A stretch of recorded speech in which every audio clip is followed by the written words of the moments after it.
Welcome to Zwide Media. If you're new to this channel, please subscribe. Don't forget to like, comment and share. Here's a new video for today. Enjoy. Uyazi yini nasiphuphuku esengumceleka hayi uyiphunga lihle kanjani uNkulunkulu wami umna ngangisho ngawe uNkulunkulu wami yabona ngabe ngisephalamende uyiphunga lihle kabi ugeza kubalulekile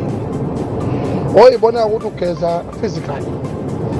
kodwa ngoba unobunuku enhliziyweni yikho ukwazi ukubekezela ngisho amanuku ohamba nawo awulungile Mcineka ufuna ukwazi lokho ngoba enhliziyweni awugezile suke lenhlanhla umuntu okwazi ukugeza physically agqoke impahla ezinhle abe mnene bese phinde egeza nangaphakathi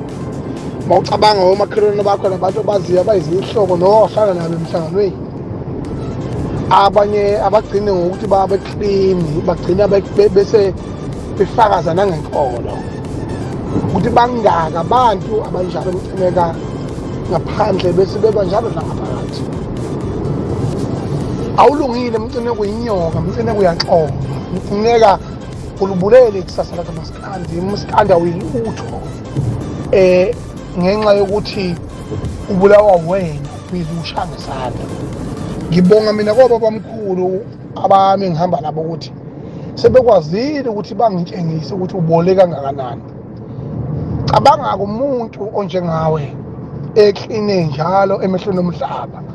kodwa uhanjwa zimpethu nabanye Mcineka futhi uyibuke ukuthi njani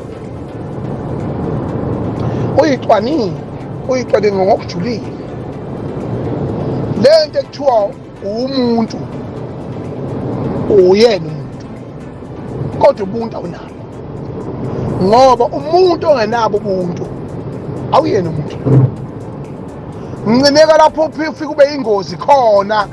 ingozi edlule ezinye ingozi wembethe ingubo yokuba mnene ekubeni uyinyoka akho umuntu ongadla edlelweni elilodwa nezitha zawo wonke umuntu nezitha zekusasa yabona wena uhamba nabantu abayizitha zekusasa ze-future i-future got no character and a future got no physical strength ukuthi isiqo i-future ayinasiqo it's just an expression kodwa wena-ke unayo